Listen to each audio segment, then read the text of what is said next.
himbauan kita manusia. Mari kita amati lingkungan sekitar. Banyak sekali air sungai yang tercemar oleh sampah. Selain itu, air juga bisa tercemar oleh limbah industri dan rumah tangga. Salah satu contoh limbah rumah tangga yang bisa mencemari air adalah deterjen.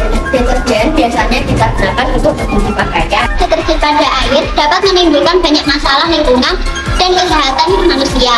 Contohnya, 1. Membuat pertumbuhan eceng gondok yang tidak terkendali sehingga dapat mengurangi kadar oksigen dalam air dan merusak ekosistem. 2. Kandungan limbah deterjen berbahaya bagi kesehatan manusia. Jika terpapar, akan mengakibatkan iritasi mata, kulit, paru-paru, alergi, hingga yang paling parah mengakibatkan kanker. 3. Menurunkan kualitas air. Air yang memiliki kualitas rendah tentunya tidak bisa dikonsumsi. Yang kita bisa lakukan untuk mengurangi pencemaran air karena limbah deterjen adalah 1. Kita bisa menggunakan secukupnya saja untuk mengurangi penggunaan deterjen saat deterjen. 2. Kita tidak boleh membuang air limbah deterjen ke sungai atau langsung ke tanah karena bisa menurunkan kualitas kesuburan tanah dan mencemari air. 2.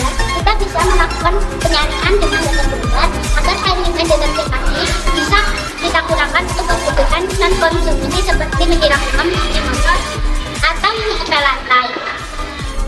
Alat dan bahan yang disiapkan: air deterjen, botol plastik bekas yang telah dicuci dan dipotong menjadi 2 bagian, tijuk, batu kerikil, pasir, arang, kain kasa atau tisu, spons, wadah plastik untuk tampungan air, ikan sebagai indikator.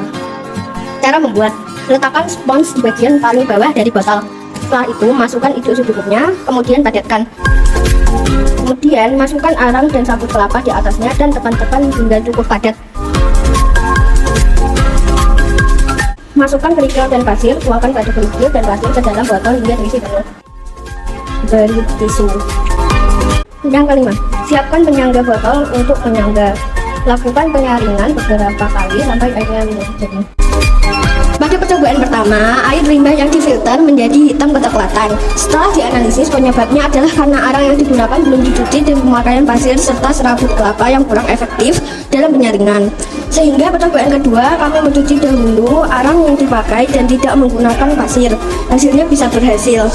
Setelah air difilter, kami mencoba memasukkan ikan sebagai indikator. Setelah kita amati beberapa menit, ikan di air limbah yang belum difilter mati. Sedangkan ikan yang dimasukkan ke dalam air yang sudah difilter bisa bertahan hidup.